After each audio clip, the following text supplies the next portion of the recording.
Agents Podcast. Lab Coat Agents, welcome back to another what is going to be fantastic podcast episode. Ladies and gents, I am bringing to you today one of the top agents, top 10 to be exact, in the San Francisco market, which if anybody is familiar with that market knows that is not an easy market to be in the top 10 in. She is also in the top 65 in the entire country. And so if you folks want to learn from the best, we talk about this all the time on this podcast. We talk about it all the time on Lab Coats. There's a reason why you're there. There's a reason why you're here. And that reason is to learn from some of the best, to learn from some of the people doing wonderful things.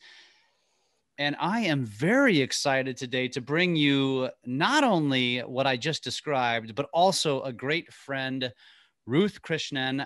Welcome to the show. It's great to have you. Oh my gosh, I'm so excited to be here, Jeff. Thank you so much for having me. I also really learn a lot from other agents. So, a long time ago, when someone first asked me to speak, really early in my career, I was like, oh, do I want to share those things? And then I thought, you got to keep giving, right? Like you learn from other people. So I've realized just open up your kimono and give it all. And then other people will do the same thing for you. And that's how we all make each other better and stronger. So I love that. I love that you just said that. So before we kind of, tell our audience, you tell our audience about yourself. You brought up a great point. And we were just talking about this before the show. We don't always interview just high producing agents. Usually it's a coach or it's somebody who has experience in something very specific. But today we don't have that specific agenda. Ruth is not selling you at the end. We're not going to say she's selling some platform or selling something. She's truly just coming here from contribution. And oh, by the way, we met at Closing Table Mastermind. That's where we've become friends. And I think both of us can say, because of that affiliation, because of those friendships, because of those alignments with those people, very successful people, we both can say, sharing is just what we do. Collaboration is now what we do. And that's why Ruth's here today. So you need to stick around to learn from somebody who absolutely crushes, but is also going to tell you how much of a struggle it has been. And we're going to prep you for crushing 2021. But before we get into that, Ruth, tell our listeners a little bit about yourself. How'd you come up with the business? How do you find yourself where you are today? Well, I grew up in a little small town in Missouri. I'm one of 9 kids and really kind of grew up without food on the table at some moments and wanted to make it out of that life and look for a better life for myself. So after college, I moved out to San Francisco, totally didn't know anyone, found some roommate on Craigslist, luckily 2 guys that never hurt me and are now my friends because I was very naive little girl. And just made my way. It kind of stumbled into real estate, like a lot of us, right? I don't think you ever go to college or you're in high school being like, I'm going to be a real estate agent. So I actually went into interior design for a while. And then in 2008, my business totally fell apart. And I was pregnant. And one of my friends that was the top agent was like, you'd be awesome. You should do this. And I was like, huh? Okay, well, I don't have anything better to do. No one's going to hire a 5-month pregnant woman that in the middle of the big recession. So I said, I'll study this and learn it. And it ended up being this very nice combination of every skill set that I had of sales and design. And I've never really looked back. So it's been a really fun and rewarding journey, but not always easy. I was going to say, when everybody was getting out of the business, 2008, you decided to get in. That's a sign of you didn't know any better at the time, which is pretty awesome. So where'd you start? Did you join a team? Did you join a brokerage? Where did you start? At that time in San Francisco, teams are very in vogue now in San Francisco, but at that time there were no teams. So I just started as a single agent and, the guy who kind of recruited me, I joined the firm that he joined and just started kind of looking. They would give me a list of here's a business plan that you should adapt and here's some things that you should do. And so I just started kind of going down that list. And I remember my broker saying, she's like, well, you're either going to be one of the best agents in the business, or you're going to fall flat on your face, because this is like a really hard time to start selling real estate. And luckily, here we are. It's been a really, really good journey. But those first 2 years of getting started, it was the hardest thing I would say that I've ever done. And I've had 2 natural childbirths and been through some hard times. But it was really challenging because, I realized my identity was a little bit tied up in my income. Suddenly I had no income. I was working really, really hard, like 60 hours a week for years at a time before, money ever happened, right? Like I think the first year I made $25,000 and I spent $24,000 on my son having a nanny that year so that I could work. And then the next year wasn't really that much better. And so, there were definitely times where I was just like, maybe I suck. Maybe I'm not cut out for this. My friends would be like, what do you mean you're working all the time and you don't have money? How do you work and not have money? And I'm like, welcome to commission sales, So it was definitely a challenging time, but I'm grateful that I stuck with it. That is a great place to set the table, which I need to digress for a second and give you trouble, because you talk about coming from Missouri as being this horrible thing, yet here I am in St. Louis, Missouri. So I am going to never let you live that down. I forget we have that in common. Well, St. Louis is very different than Fulton. So This is true. Yeah. For those that don't know, Fulton's like very rural. So yes, that's true. So, okay. So let's set this table, because we've got probably agents of all shapes and sizes. And by shapes and sizes, I mean success stories that listen to this. And there's probably many that are relatively new or struggling. And so it's always great for them to hear from somebody like yourself who, first of all, let me just point out to our listeners, like, you think it's hard during a pandemic, which we're going to talk a little bit about. Imagine starting during a financial crisis, like a crash. And any of us who lived through 07, 08 and were adults know that it was a pain in the ass. Like, it was a big time, especially if you were in our industries, mortgage, title, real estate, right? It was hard. So talk to our audience and kind of give them some advice. So for that agent who is struggling, that agent who is brand new, like, where do you go? Where do you start? And obviously relate it to now versus then, but maybe tie the two together.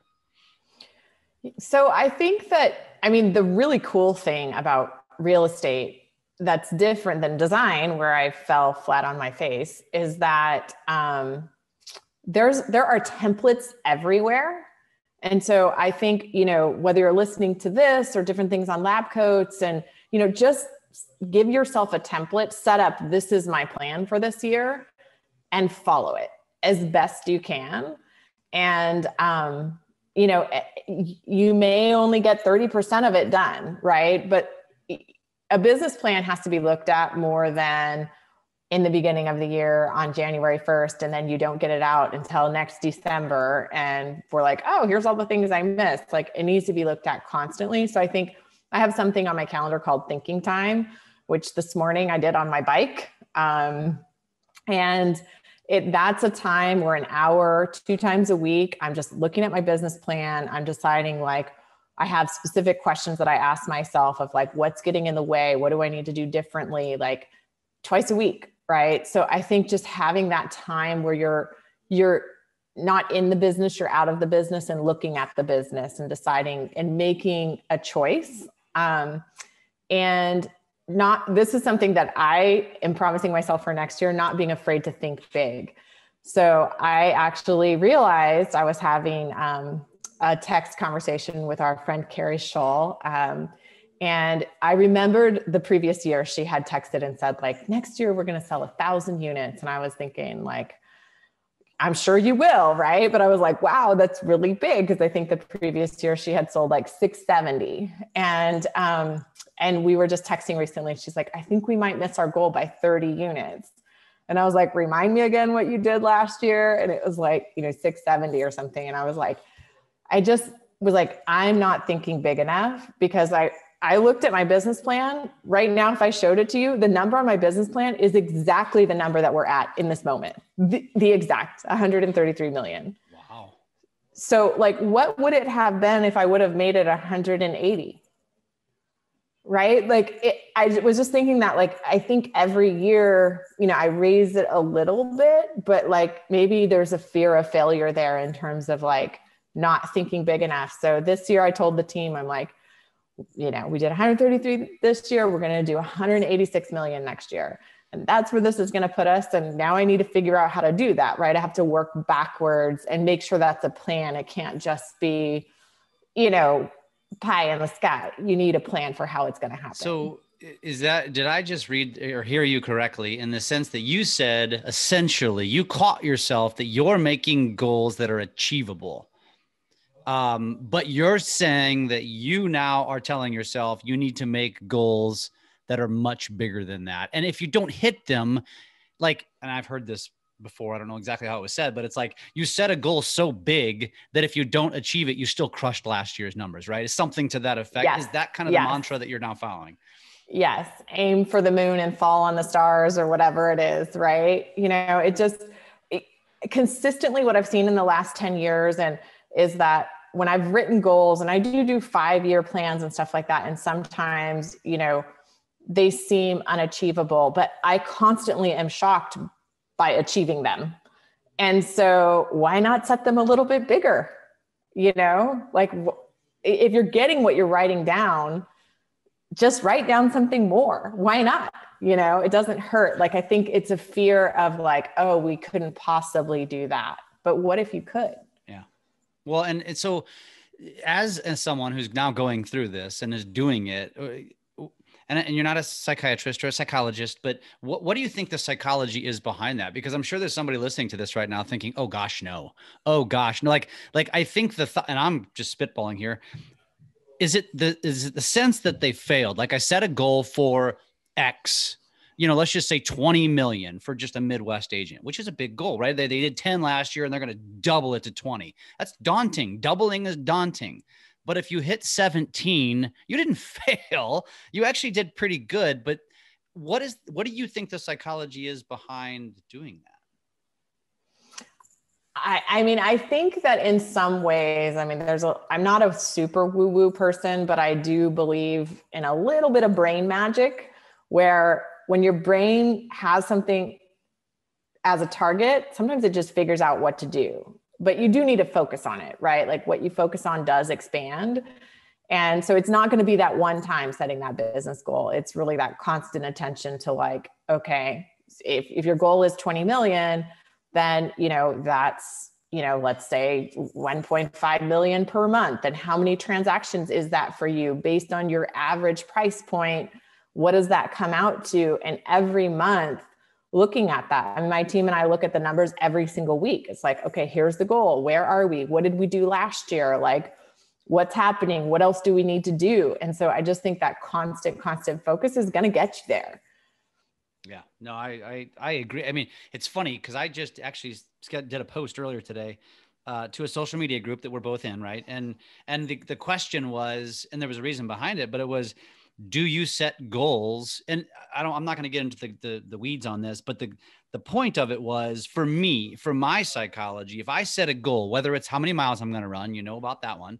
If it's a physical goal, if it's a professional goal, if it's a social media goal, if I set something, then it triggers something like, okay, failure is not an option. Like, figure out how to get there.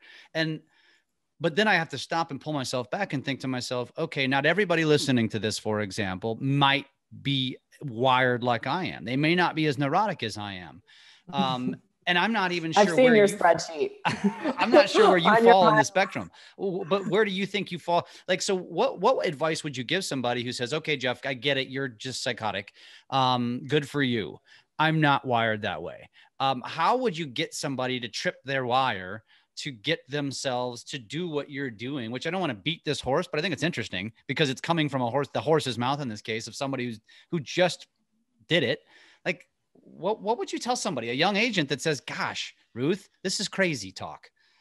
You may need an accountability partner, right? I think that, I don't know if you need that, Jeff, but I need all kinds of accountability, and I've set that up in every area of my life. And, I run a team but my team totally keeps me accountable. And we're constantly setting up systems together to keep each other accountable. So just having that group around me that, this is what we're committing to this week. And, we have text threads that are going and different things like that. And if you're not on a team, then you can set it up with another agent, right? You can have, one of the not biggest, but a pretty large source of my business actually comes from other agents in other areas. And we have all kinds of accountability and support groups and, kind of masterminding that happens. And so you can do that. And then maybe you're getting closer to those agents and businesses coming from that too, right? So there's all kinds of win-win things. And so,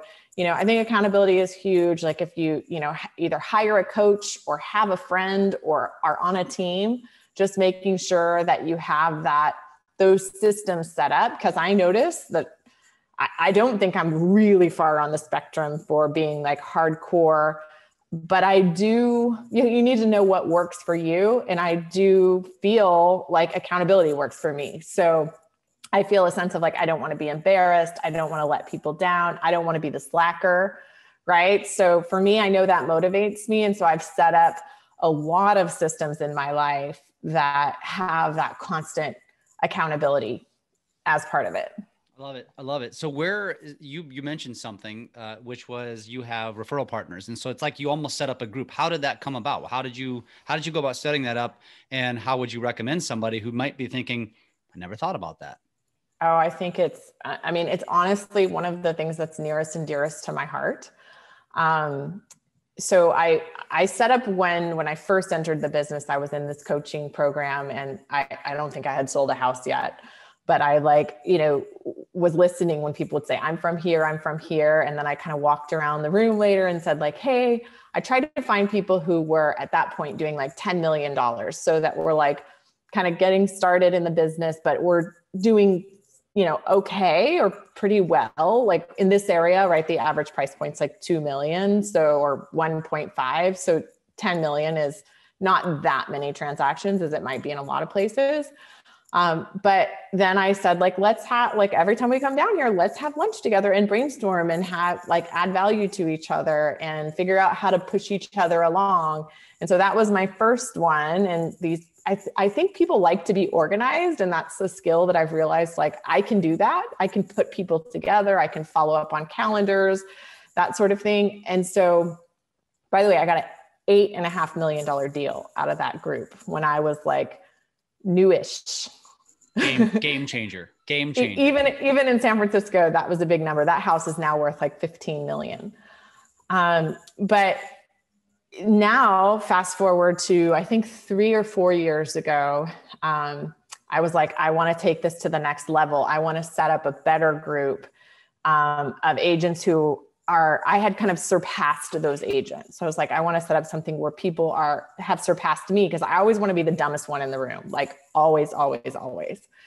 And so at that point, I think that year I had done, I want to say 59 million in sales. So I was like, I don't want to have anyone in the group that's less than 80 million, right? So I looked around the surrounding areas and started making calls and saying, hey, would you meet with me and talk about this? And, because I am constantly learning and, going to things like Closing Table and doing this stuff, I do have a lot of value to add to those conversations. And so I was saying like, here's some things that I'm doing. And they were thinking like, wow, this girl, maybe she's not quite at my level, but she's a hustler and there's stuff I can learn here. And so at that time, there were 4 or 5 agents and they were all doing around 80, some of them 100.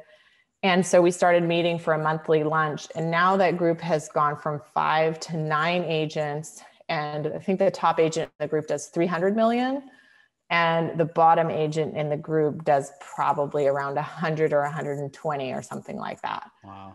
So that group is giving me about 25% of my $140 million in sales. And even if you hadn't gotten one referral from it, there's still a ton of value in that group because you're all collaborating and sharing ideas. They're literally like my board of directors. Like we are texting all the time. Like, do you have this contract? Like, what do you do in this situation? Like we're constantly, it's just been so valuable to have those people who are at your level and are willing to share because we're in different markets. So there's no competition. It's like, right now we're working on hiring a copywriter as a group that everybody has access to and can kind of like share the content, because we're not competing. So it's like, why not share this information?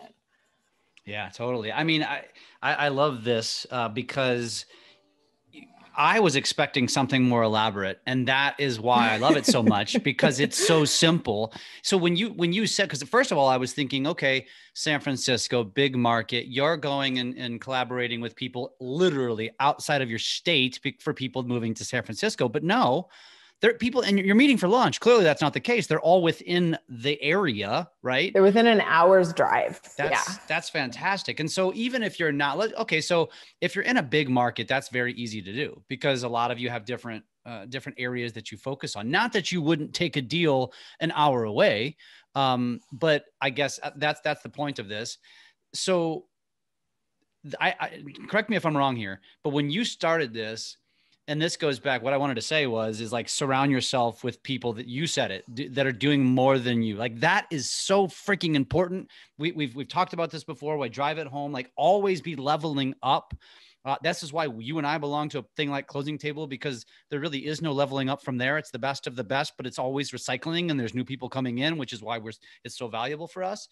But always be leveling up. And so, okay, agent sitting here listening, thinking, all right, cool, I can go get a list. I can go get the statistics and see who's doing what. Are you meeting with people intentionally from different brokerages? Number one, and 1A, but their competition, Ruth. Why would you want to talk to them? Why would you want to collaborate with them? And number two, was there some sort of strategy other than the amount of business they were doing? So there's actually kind of three questions there. Yes. I wanted people who, there's sometimes are people, actually, there was someone who I had in the group, because she was actually doing like 200 million. And I swear to God, she would show up and it was like, she just started yesterday, and it was just bringing the whole group down. And you're like, how? And she was doing more business than anyone else. But I swear she took so much energy from the group and had nothing to offer. And, ultimately, we shut the group down and restarted somewhere else without her knowledge. So, you want to have people who are collaborative and actually have stuff to offer. And I think at that time, I just thought, like, well, gosh, if you're doing 200 million, you must have a ton to offer. Like, how could you not be amazing at business? And I would think in most cases that was true. And this one, it wasn't. So, and I did vet the people, right? I met with them in person, or we had like a very long conversation on the phone about business practices and what they were doing and that sort of thing. So you just, you try to do your best. And you want to pick people who are giving back. One of the people who's in the group, she actually owns a brokerage, and she has a brokerage in San Francisco. And I was setting it up not only to learn from people, but also to get business. And I remember, one of the people in the group was like, oh, we should bring in this person. She's amazing. And I'm like, yeah, but I'm never going to get business from her. But then after I met her, I was like, wow, she's really awesome. Who cares? And guess what? I actually have gotten more business from her than almost anyone in the group. So that's kind of interesting, right? Like, she has her own company that she could refer business to, but she actually refers it to me, probably because she feels a lot more connected and bonded with me and knows that I'm going to knock it out of the park. Well, and the reality is, you bring up a good point. The reality is it's not like you get paid any more of a referral by referring it inside versus outside. Every realtor is essentially an entrepreneur anyway. You're basically self-employed. You're just hanging your hat somewhere. It's actually a really good point. That's like that limiting belief that you need to stop thinking and just go for it. I love that. So you basically said, I had a limiting belief. I put my guard down for a second. I said, what the hell? What do I have to lose? And you did it. And I would say probably the same applies, because I wanted to ask you this. I feel like there's probably a lot of intimidation. Like, okay, I look at list and Jane Doe is always number one. She's on the billboard. She's winning the awards every year at the functions. I've seen her all my career. She's not going to take my call. What would you say to something? Oh, yeah. I mean, so one of the people who's in the business, who's in the group now, I asked her 3 times over like a 5-year period to join the mastermind. I think the first couple of times, like she never took or returned my calls. Um, and she was always, I think from the time that I started asking her, she was always like over 200. And I just didn't give up. And as the rest of us like kept growing our business and now are more at her level, I think she's finally found, like, okay, I guess, these are my peers. I'll go hang out with them. And she's been such an amazing, amazing part of the group and is such a sharer and a giver. And, it's just, everyone is giving so much. It's so powerful. And honestly, it's like one of the things that makes my heart so full. Like if I didn't get any business from it, it would still be such an amazing part of my life because we're just sharing so much and helping each other so much. It's such a testament too, because I think so many agents are so stuck in their own brokerage, and I don't care what brokerage, I'm agnostic. I love them all. I love everyone. And so if you're listening to this and you belong to that brokerage that stays really tight knit and almost doesn't want you to go outside of it, I would question, and I can do this because I'm in the mortgage business. Are you at the right brokerage? I mean, is that really what listen to this, listen to Ruth. Did 350 million last year. She's in the top 65 of the entire country. And she's telling you right now, broaden your horizons and collaborate with those around you, the ones that you want to collaborate. Just because they're in the same brick and mortar building with you doesn't mean they're the right person to collaborate with, right? That's Ruth, that's powerful. Well, and if they're in your own market, so actually I have a mastermind today they're in the San Francisco market. And I think we have, I don't know where everybody ranks now. When we started it, there was 11 of the top 25 agents or something. And, people's numbers bounce around over the years, but that group is, it's good, but we're competitors and we act like competitors. People do, especially like I have the comparison, right? Like people aren't sharing contracts or like, one of the people in the group, she had this amazing video that she did. And I was like, wow, this is so awesome. Like, who did it for you? And she was like, oh, it was somebody on my team. And come to find out, like, no, it wasn't. Go figure. Cause it was like super, super high level production quality.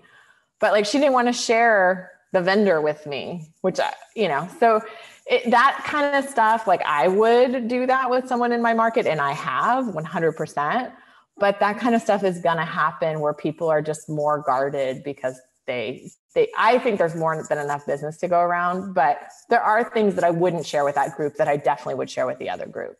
Yeah, no, and you're right. There is anybody who thinks there's a secret or that what you're doing is this magical fountain of youth.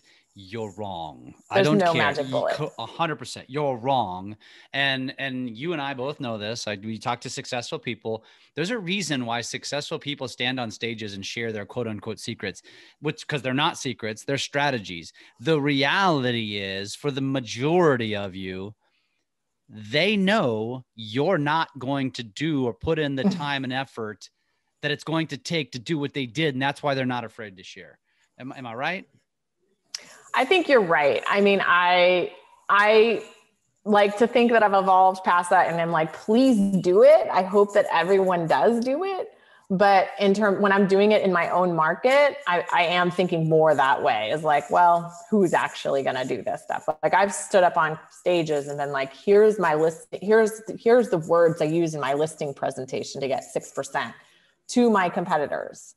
Right. So, I remember when I was first doing that and I was like, oh my God, am I really going to do this? I'm like going to give away my listing presentation, the coveted thing of the industry. But, it's a lot of it is how you deliver it and the confidence that you deliver it. And even if someone writes down your exact script, we've all heard scripts before, and the amount of practice and stuff that it takes in order to really, really knock it out of the park on those scripts. It's a lot. Yeah, I love it. I love it. Okay. So First of all, this has been great. I love this. I love this conversation because we didn't know we were going to go down this path. And I think this is powerful. But so we've kind of talked about how you've gotten to where you are, which, I think both of those strategies is obviously very powerful, but let's talk about the now. Like, where are you going now? We're coming out of the weirdest year ever. It was probably a great year for many, just by chance. But we're running into, there's going to be some hurdles. Like there's going to be people that are going to be losing their houses. There's going to be things that happen as a result of 2020. So where do you go from here? Like what are your strategies? Where are you going? And what do you recommend agents do, either A, to maintain the momentum, or B, dig themselves up and out and get going? So I feel like San Francisco is always an anomaly market. And this, usually we are a market that's like coming out stronger, staying longer, like than any other market. And this year, I know that we're the market that's actually one of the markets that have been hurt. Well, a lot of other markets have flourished, right? Like San Francisco and New York, like these very metropolitan cities. I don't know how St. Louis is doing, but we have a lot of people like moving out. And so there's been a lot of very hard conversations. And it's also, San Francisco has also been probably one of the strictest areas in terms of like, we're still pretty much home. So we haven't really, like, nobody's going to the office. Like we're probably getting ready to go into another shutdown would be my guess, is what I'm hearing. And so initially, like that first round of shutdowns where I think we had 6 weeks where we weren't allowed to basically leave the house except for to go to the grocery store. And I kept my whole staff at that time. And that was very scary. I looked through all my expenses and I was like, okay, like what can I cut? Like I paused Yelp, like, there were the things like, where can I shave anything down that's not my team? And then I just, we all worked, like we figured out systems, we developed things. And what I was seeing around me, even from the top agents, is that a lot of people were kind of like, they're taking what I call a snow day, right? But the snow day turned into a snow 8 months, right? Especially because things haven't, they're opened up, but it's still hard. And so, we really spent time like, okay, what are the projects that we haven't gotten to do for a while? Like, let's do them. And like, we were just like, would have text chains and video chains and all this stuff to like stay tight knit. And I would say that as a culture, we have a better culture than we ever have, even though we haven't hardly been in the same space. So I'm so excited and proud of that. And the fact that we were able to, when we came out of shelter in place, we were 30% behind our numbers and we're going to end ahead. So I think that's huge. So looking forward, I want to look at like where business came from this year shifted dramatically. And so that's really, really interesting. So last year in 2019, which I guess is the year before last at this point. So 2019, 14% of our business came online, which of 130 million. The rest were like various buckets, the realtor bucket, previous clients, current clients, B2B. That's the primary categories. This year, 70% has been online. So then guess what? Because we're doing almost the same business, all those other categories have like gone way down, right? Like, do I have a less good gifting program? Am I doing less like email marketing touch points? No, but people are not at the water coolers and they're not like having dinner with their friends or having these B2B dinners. And I think there's less casual conversations happening. And so what I'm looking at for next year is I'm getting all that back, all of it, and then some. And I'm keeping the online, I hope. So I feel really confident that we can like blast it out of the park. So actually I'm looking to start the year with like even more staff. We're going to staff up and we're going to be ready to, because I will not take business that I cannot service with like absolutely amazing level of customer service. And, I think, this year we've been busy. So I just want to make sure that we're staffed, ready to go, starting to train. And so I'm looking forward to really, really killing it next year by putting a renewed focus. I mean, coming into 2019 on my business plan, one of the things was, we're going to have all these social gatherings. Like I had set aside like movie theaters. I was going to do all this stuff and, do those client events, and just, it was like going to be the year of events. I was like, okay, I'm going to like totally hit this. One of my old coaches, he was telling me he closed 500 transactions this year and 90% was from Sphere and past clients. And I was like, God, I'm totally like, I am missing it, right? Like I am not getting that. And I'm only doing 70 transactions. So like, that is just a massive opportunity loss. And he did that actually during COVID, but I think things are a little different in Tennessee in terms of like people being out. But so looking forward, like I want to get that back and be ready for it, because I do think it's coming back and I'm really excited about that. And I'm going to put a massive focus on that next year, and then double down on the internet, right? Mm-hmm. Just totally, if you're seeing something that's working, I don't think people are going to be on the internet less going forward, right? It'll just be, they're still there. And then they're also, having dinners and lunches and walks and that sort of thing with people again. Agreed.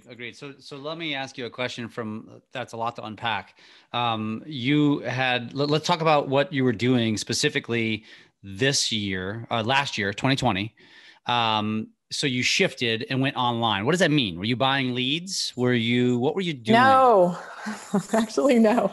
I know I'm like kind of an anomaly when it comes to like, when people say online, then most people, when they say online, they start like massively upping their like Zillow spend or different things like that. So I wasn't ever not online. And that was part of what served me really well, is that investing in my website and content and something like that has been something that I've been doing for 10 years, and everyone can do it.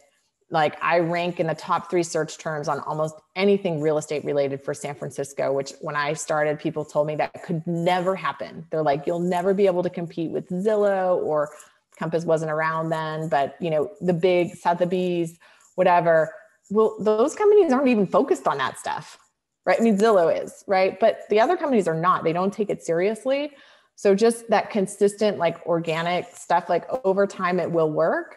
And the thing about this industry is there's an 80% failure rate. So people are falling out all the time. And even when it looks like you can't catch up, you can, right? Most people don't work that hard, and you can 100% outwork them, right? The average American is watching 4 hours of TV a night. Stop watching TV, get your butt to work, right? And like when people are taking a snow day, don't take one. Like just do more. It's that simple. Like, so, if you're just getting started, then you've got to catch up, right? So just put in the time, put in the hours, and do it consistently. So we are doing, to answer your question more directly, we are doing, in the last couple of years, we started doing more retargeting. So we have pixels on the website. So if anyone comes to the website, we're able to retarget them through Facebook, Instagram, things like that. This year, Carrie Scholl is one of my coaches, and she got me into geo-targeting, which has been really awesome. And so we're able to use, targeted location-based technology, which has been great. And then, the great thing is that, because you're retargeting, anytime you do that stuff and somebody lands on your website, then like you're just in front of them forever. And then we doubled down on just the digital content that we were already doing through email. So, I bought some email lists from title companies where we started doing geographic digital farming. I scrapped I was spending $30,000 a year on print farming, and I wasn't seeing it go anywhere. And I was just 2 years in, and I'm like, I think I closed one deal from it, which luckily in my market means that I got 30,000 back. But closed one deal from it. And I think there's maybe 5, 6 more in the pipeline that may or may not close in 6 years. Or in 2 years. And I'm just like, you know what, if I took 30,000 and put it into online, I'm going to close 10 deals that year. Right. Like there's just, it's to me, just, I know people believe in it and I wanted to really bad, but I just think it's just a huge waste of money. What else online? So, it's just, I think this is not stuff you can do yourself. So I just signed up with Jeff's program because one of the goals for next year is to do a better job with social media. We do a crappy job with social media and like, we can do better. Like we have a lot of like nice ads that go out, but as far as the content goes, like we're not producing it regularly. So knowing where my weaknesses are and fixing those, is important to keep doubling down on that, because since it has been so lucrative for me, I'm just like, great, let's keep throwing money at this. And like, let's let that machine keep going. So I'm really excited about that. It's almost like testing, really, right? I mean, that's kind of that's where you're going is it's going to be testing different things. So taking that money, not going and buying a shiny new car or a shiny new house or shiny new purse. It's okay. Let's invest some here and some here and some here, and let's see what works. And we know that not everything's going to work, but if it does, great. It could, there could be 10 times the return, right?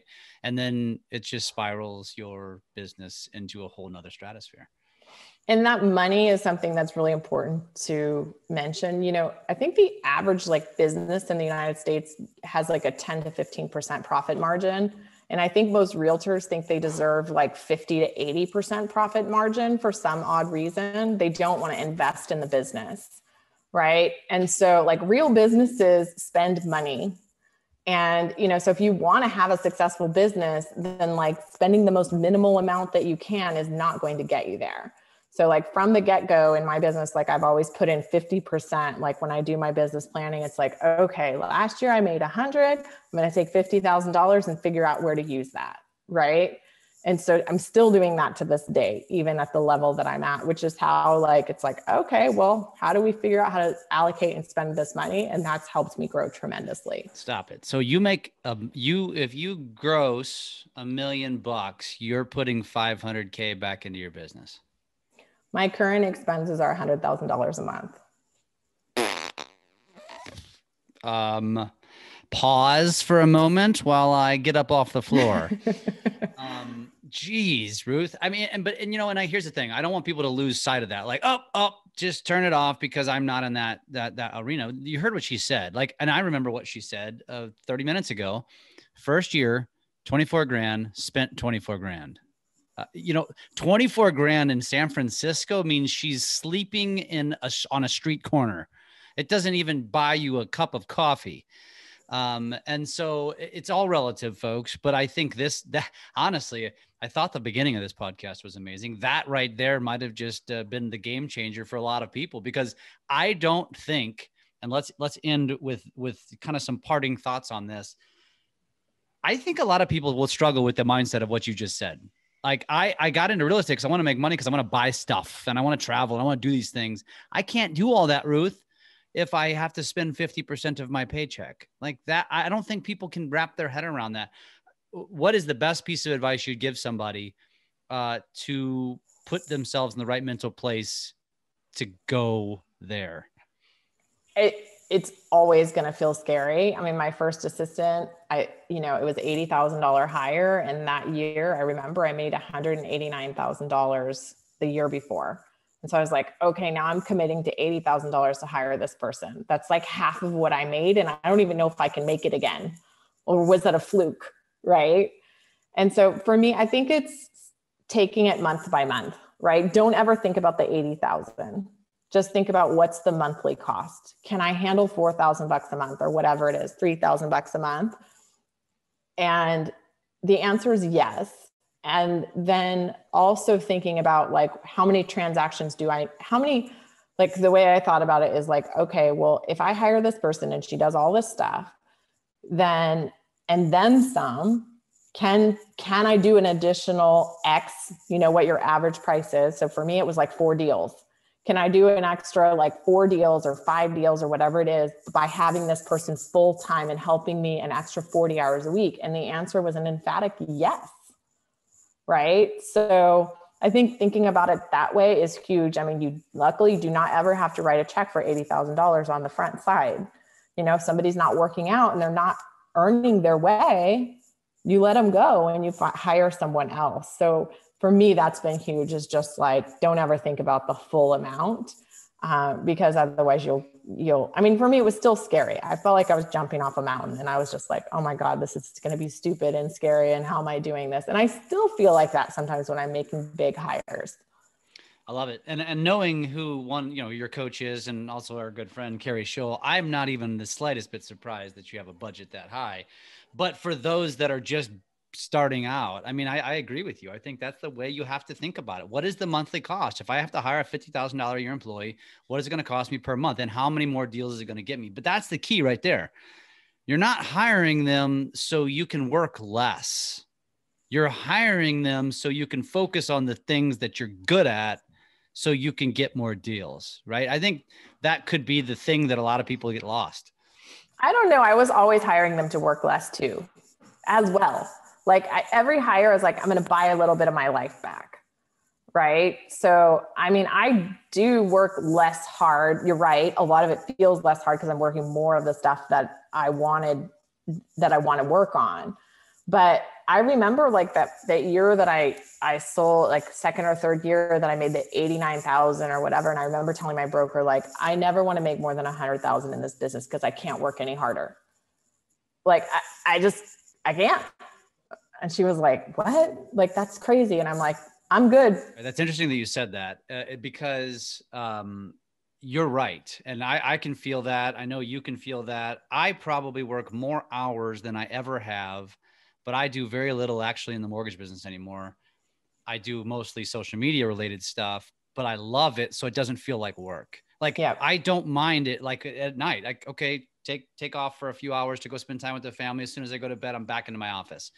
And I don't think to myself, it's like, oh, poor me, I don't get to go watch Netflix now. I don't get to go watch the game. Well, I can put it on in the background, but it's like, I think it's, and we definitely need to wrap up, but I think that's probably hard to get somebody to understand, but I'm glad that you said it, because I don't even think I really put the cognitive piece behind it to think, oh yeah, I actually am probably working more, but I don't feel like I'm working more because I actually love more what I do. And I think that's the key. The only way you're going to grow your business is to scale it. The only way you're going to scale it is to take some risks. The only way to take some risks is to spend some money. And, you know, and like you said, it's interesting. I'm glad you also cut me off and said, I do actually want to buy some of my life back, because I agree with you. I mean, I think that's it. The point is it's not one size fits all. Everybody's going to do it a little bit differently. And I mean, Ruth, you are like living, breathing proof that you can start during a crisis.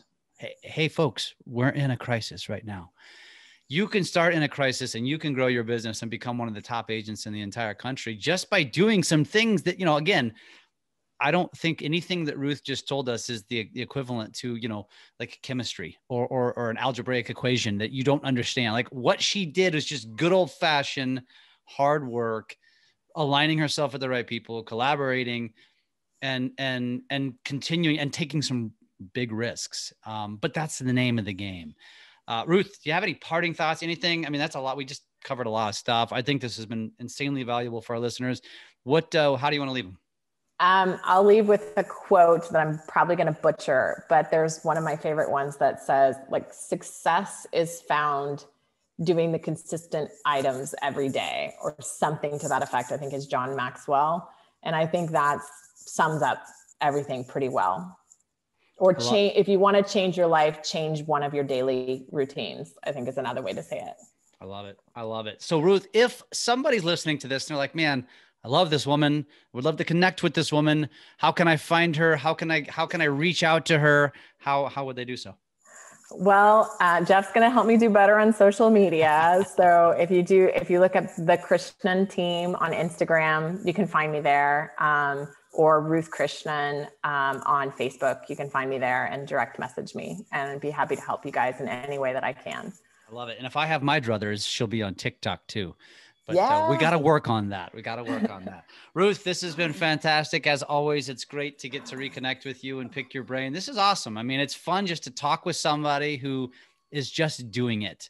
And you are a rock star. You're going to be like top 25 probably in 2021. It's going to be fun. It's going to be fun to watch. I can't wait to just have dinner with someone that's in that space. I hope we can reconvene and get back together again in 2021. Ruth. Thank you so much. Take care, Jeff. Thank you.